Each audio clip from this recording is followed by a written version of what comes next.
expressed on this program are not necessarily those of Mercer University or WMUB.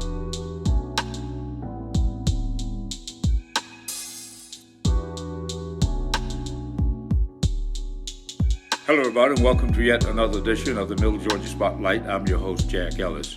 Thanks so much for joining us. The program is made possible by Caduceus Medicine and J. Franklin Automotives. Welcome to another edition of the Middle Georgia Spotlight. I'm your host, Jack Ellis. Thank you so much for joining us again this week. And the Spotlight this week, Pastor Christopher Cabiness. He is the senior pastor of New Hope Missionary Baptist Church located here in Macon, Georgia. He's a man of vision and a man of action. Welcome to our program. Thanks for allowing me to share with you on this day. Well, I appreciate it. Pastor, when I wanted you to come on this program, of course, you hosted the program a couple of years ago, I think a couple of years ago, and you all dealt with a lot of issues, and of course, we have moved now into another phase of something that we could not have anticipated. So at the onset, I would have to ask about the COVID and how has it changed the method and the procedures of worshiping, because it seems to me that faith and hope would be the thing that we must hold on to tighter than anything at this time. Well, I think that COVID has affected every facet of all of our lives, and it has pretty much shaken the very foundation of our spiritual context as well as our social context. And so it's been a great adjustment because as a pastor, along with other clergy, we've never pastored during a pandemic. And so it has been a major adjustment that we've had to make.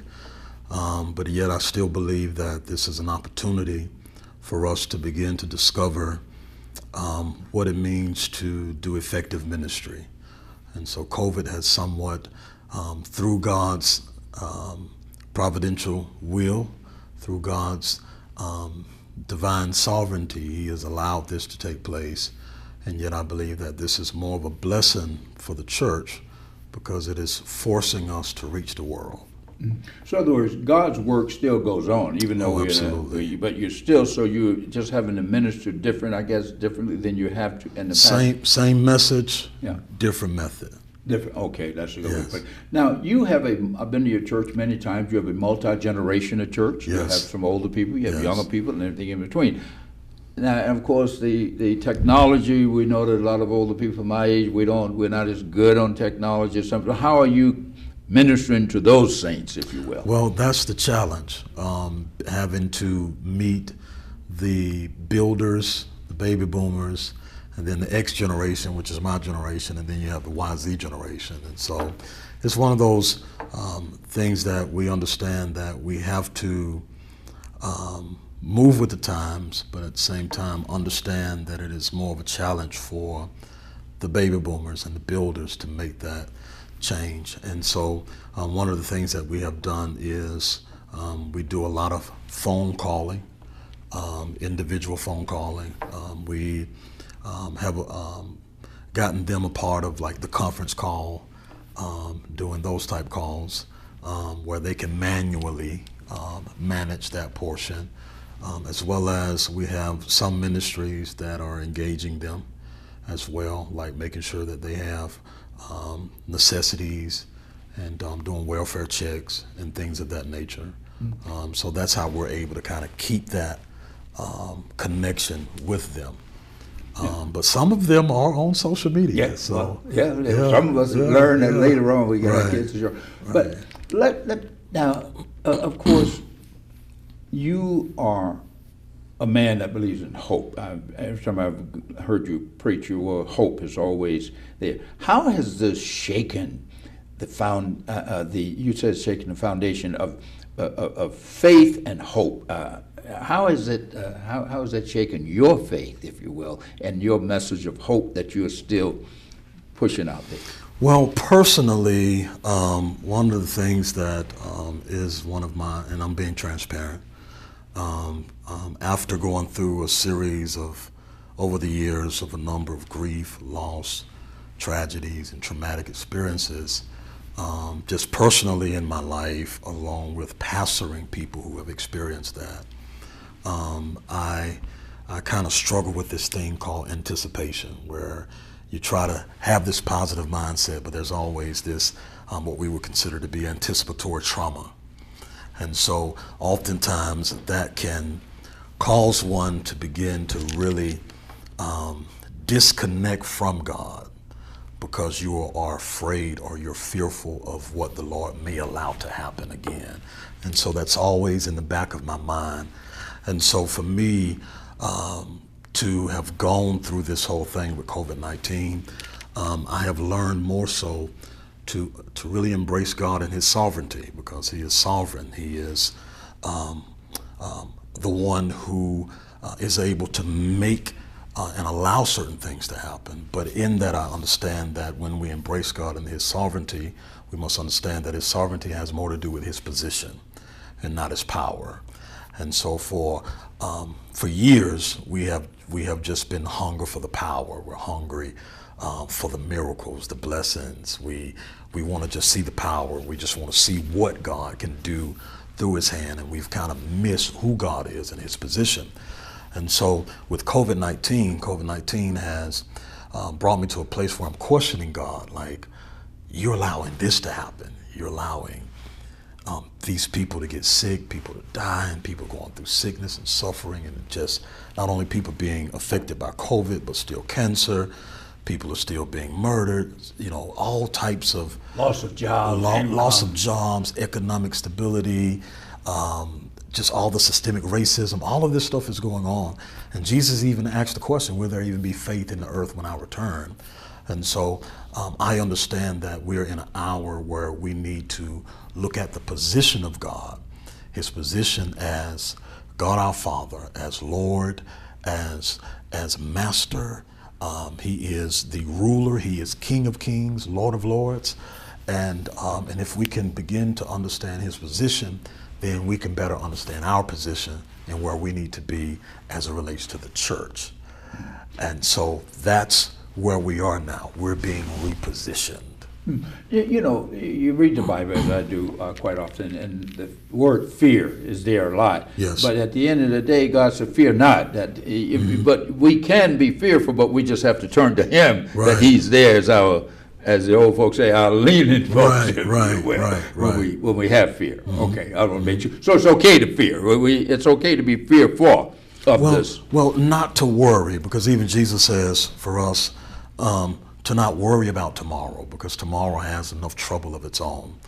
And so sometimes I have to remind myself when certain challenges arise, I have to remind myself that today will be yesterday on tomorrow.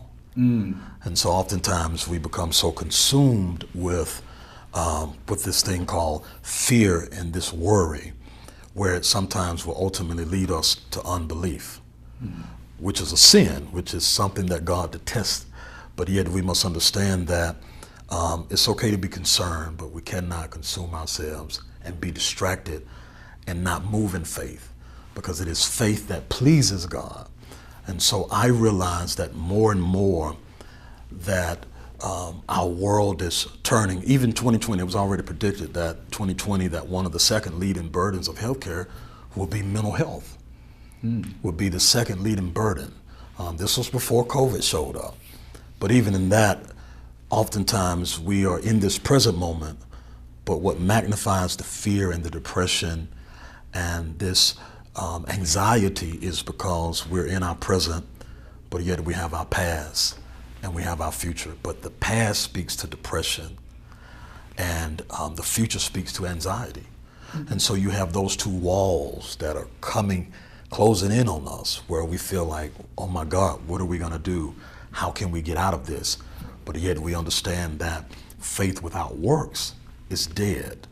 And so we have to move forward. We have to continue to move forward in faith. Speaking of moving forward, not only are you a leader, the senior pastor of your church, but you're a Yes. leader among men, among clergy. Yes. I was told Yes. that you are the spokesperson for a group of ministers that's trying to deal with systemic racism, Yes. to deal with poverty, to deal with criminal justice reform and all the other things locally.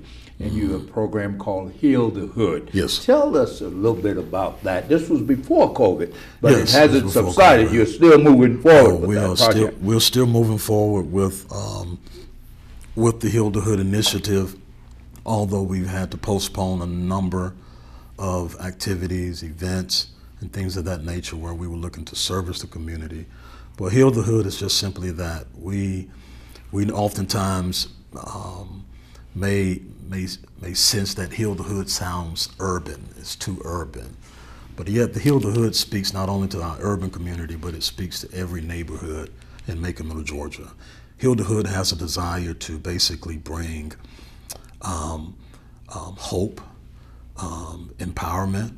It's designed for us to literally cultivate the culture and begin to allow God's kingdom to come and His will to be done. And so Heal the Hood speaks more to spiritual and social balance. Understanding that in order for us to be effective and to see change in our community, there has to be spiritual and social balance. There cannot be one without the other. They are interchangeable. They are one. And I believe that the church we've been so spiritual for years that we've missed the need for the social. And so this is what really Heal the Hood is all about. We're about empowering the people socially so that we can allow them to experience the love of God, as well as to experience a newness of life, to give them something to live for them to tap into their potential. And so if it means for us to really get down in the trenches, get down in the grind, then that's what we're willing to do. What this pandemic has revealed to some, and others just we already knew it was there, the inequalities, especially when it comes to health care, the African American community, especially the older people seem, not only older, but any type of pre-existing condition, we know how that happens, seems to be affected by this more. So your Heal the Hood now, it has taken on a different meaning. I mean, you still have your core mission, I'm sure, but some other things have been added on to it now because we're really looking at healing people, not just figuratively, but actually. Absolutely. Really, our goal is to bring healing to the soul of man. And if it takes doing it through faith, if it takes doing it through fitness, if it takes doing it through not only those components, but finances, every mean that we can tap into every area of our social context. And so we are dealing with, our mission is so loaded, it's so layered from not only spiritual empowerment, but financial empowerment, reentry prison reform, as well as helping our young people to understand how the scripture says, train up a child in the way that he or she should go, and when they get old, they shall not depart. But we understand that training is not just this thing of chastisement or sparing the rod, but we understand that if we're able to help these children or our young people in our community at an early age find out what their potential is and begin to cultivate it, tap into it, we realize that by the time they enter high school or junior or senior, they're not trying to figure out what my major is or where I'm going. And so if it's things dealing with science, technology, mathematics, the arts, those are some of the other missions that we have through Heal the Hood, while at the same time trying to bring forth provisions to be that mediator, to be that voice for the community, but at the same time being that voice for law enforcement, being that voice for the gang member, being that voice for the person who is a single mother working 2 jobs, but she's going to school online. So we're taking the totality of our community and we're bringing it under one umbrella to meet the needs of our community, as well as our seniors as well. And so that's what our mission is for Heal the Hood. Yeah.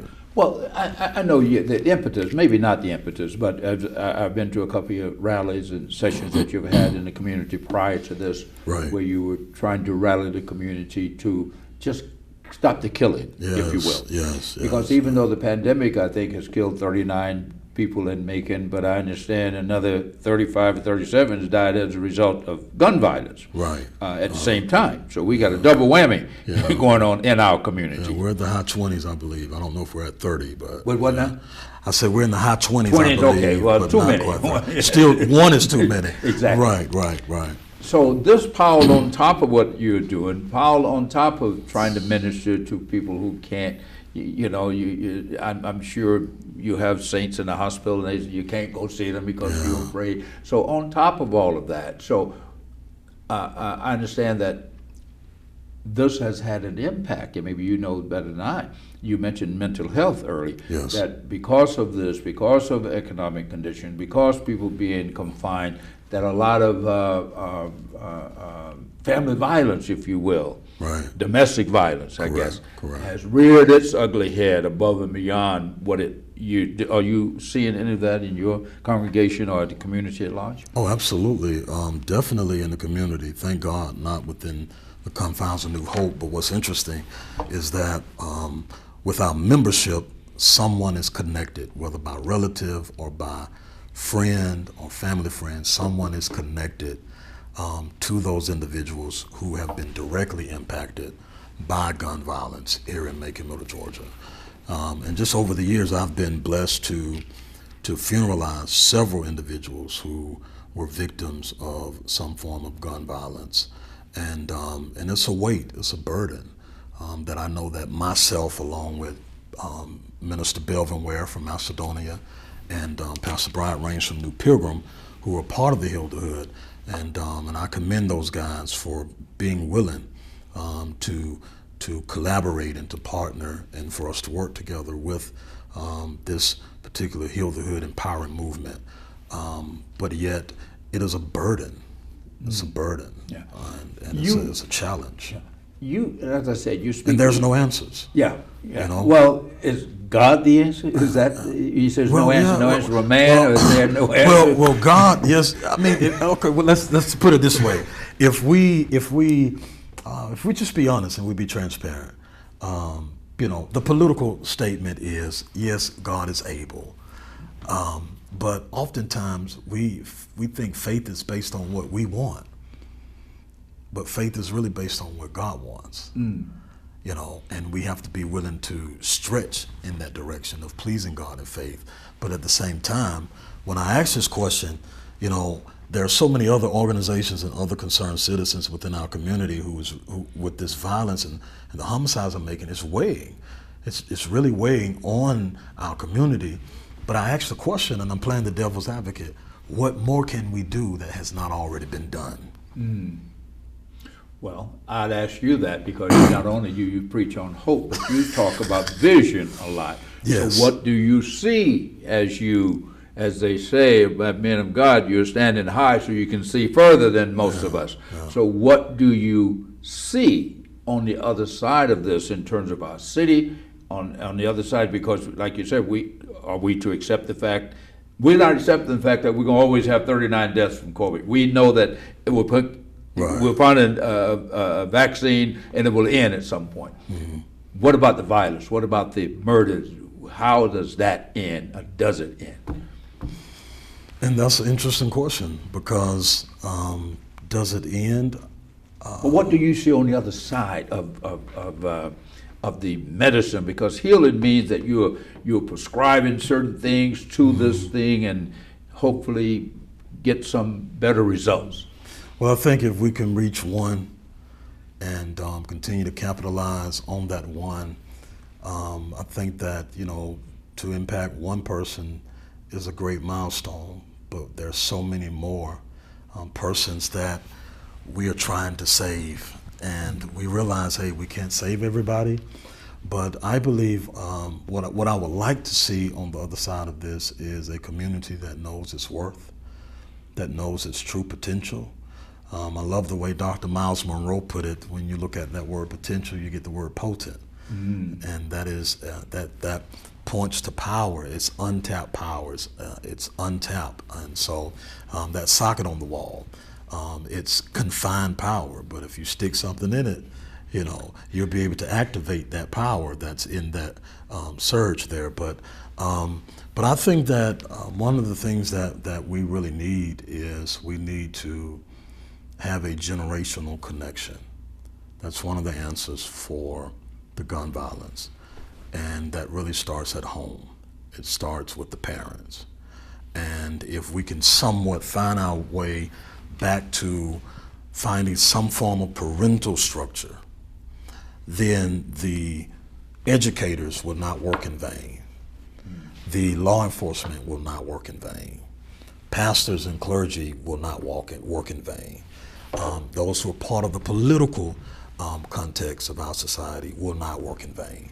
If we can have a connection with the parenting structure, and I think that plays a really big role as it relates to these 15, 16-year-olds who are basically trying to capitalize on the gun violence and making a name for themselves. So those are one of the areas.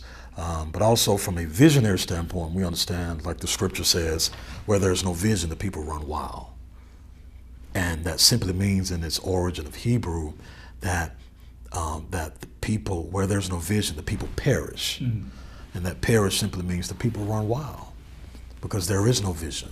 And so if we can have more visionaries that will come to the forefront and cast those visions, I think that we could bring solidarity and some sustainability within our community. Well, unfortunate, and like you said, we have to be truthful. Not only when we speak truth to power, when we speak truth to one another. Right, right. That unfortunate, most of these murders taking place in the African American community. They Most are. African American, on African American, if you will, black on black crime, it doesn't matter. And you said a lot of people in your congregation been affected. My brother was murdered in this town 30 years ago at the hands of another black man, my younger brother, and I miss him to this day, and it hurts to this day. But what do you say? What can you, because all these 15, 16-year-old boys that you're talking about, they have a father somewhere. Maybe he's in prison, maybe he's dead, but they have a father. They someone's seed. So what do you say to the young black man or not so young black man father his children and not providing the kind of guidance that you are having to step in and others have to step in to provide? What's your message? Well, my message to them would simply be centered around being there. Presence is everything. Showing up. Yeah, showing up. But not only showing up, but allowing them to understand that they are loved, that there is a formula that can work, and that is building upon love, value, and respect. But when you talk about men, for us as men, we the way we experience love or we identify love is through respect. Even Paul says it in Ephesians. He says, husbands, love your wives. Wives, respect your husband. That's how we discover love. But it's a respect factor that I think that is really eluding us, and we cannot catch up to it, because when I am disrespected, then you are threatening who I am, and it puts me on the defense. And so what I would say to that young man is, in the words of Bishop, the late Stephen B. Hall, think it all the way through. Because that 1 second can change your whole life for another 20, 30 years. And so that's one of the things that we're doing with the Heal the Hood. Once again, it's about vision. And we have a wonderful project that we're getting ready to launch that's going to allow us to engage not only our men, but also our women as it relates to the Concord Project. We had a great meeting last week with Sheriff David Davis and Colonel Henderson Carswell and their staff. And we'll be introducing the Concord Project. And the Concord Project is for us to ultimately penetrate the jail, to bring about some form of cultural relations, being more culturally sensitive, also being more willing to understand the dynamics of other cultures, such as the African American community, the Asian community, the Indian community, the Arab community, the Hispanic community, the Caucasian community. And so that Concord project is going to allow us to do a partnership with the Bibb County Sheriff's Office, where we will be working on cultural relations, trying to build a community of trust and hope. We, the clergy, will be the bridge. We will be the voice for the community as well as the voice for law enforcement, as well as we'll be putting things in motion to do various assessments. We will be doing some other work with the Sheriff's Office hand on hand. Cannot necessarily give the details now, sure, I understand. but we will be postured to find a way, once again, to help rehabilitate, help restore, help redeem, help reclaim the soul of our community. And Macon has too much potential. We have the ability to change the state of Georgia, if not the whole country. And so that's another example of vision, being able to let those guys know, hey, we are the man in the middle. May not did the time, but hey, we sold the drugs. We did the drugs. We fought. We did these things. And yet in all of that, you have someone that not only empathizes, but sympathizes. And it's all about bringing them in to let them know, hey, we're not here to judge or condemn, but we are here to embrace you. And so that's what I say to the young black man. You mentioned politics. I know, growing up in this town, during the segregated, I'm almost 75 years old. Man, Jack, you don't look it, man. But I rode in the back of the bus. I attended all black schools when know. it was legal to do that. Right. And we were outside of politics at that time. But to the extent that we were in politics, it was the clergy, the black clergy in this town that led the bus boycotts, to this and that. But we noticed that the black clergy has again arisen, if you will, and has taken, not taking a place in politics, but say all of this is connected. We have about 2 minutes left about the politics of it. I'm glad you asked me that, because some people say there's a separation between church and state, but here it is. On the day of Pentecost, they were in the upper room. But while in the upper room, there was people gathered in a social environment who also needed the gospel, but who also needed hope. And yet the Bible says that when they came out of the upper room and began to meet the social needs of the people, when they left from church, they began to meet the social needs of the people. And that's when the Lord began to truly add outside of the addition that had already taken place when Peter preached the gospel. And so what I am seeing is that we are understanding that in order for there to be change, we got to be in the mix. Isaiah chapter number 1 talks about God not receiving Israel's worship nor their prayers. They're praying to him, but he's not listening. They're worshiping, they're offering sacrifices, but he's not accepting them. And the reason why is because when we look at that first chapter, he's talking more about because there is no justice. There's no justice in the land. You have taken advantage of the oppressed, the last, the least, the lost. You have created your own agenda of power, control, and economics. And I won't hear your prayer until there is justice. And so for the clergy, we understand that if God is going to truly heal our land, not only must we change our hearts, but we also must understand that there has to be justice. And so justice simply says that we're standing up against any systemic racism, racist, any grounds of hate, any grounds of pushing us back to the 40s, the 50s, and 60s. No, we're not going back. But yet we understand that justice. We're going forward together. We're going forward together. And that's what the motto for this city. And that's going forward together. Right. And so we want to bring justice. Well, thank you. In every angle. Well, you have educated us today, my audience, and I really appreciate you being with us. Thank you for having me. What you're doing. Thank you. Yeah, we've been speaking with Pastor Christopher Cabiness, who is the senior pastor of New Hope Missionary Baptist Church at Macon, but he's also a thought leader in our community, a spiritual leader, but also a thought leader. And we appreciate him, and we appreciate you all joining us here. I want you to stay safe. We are 7 feet apart here, so we are socially distant. But wear your mask, wash your hands, and do what thus said the Lord. Until next week, I'm your host, Jack Ellis. Goodbye.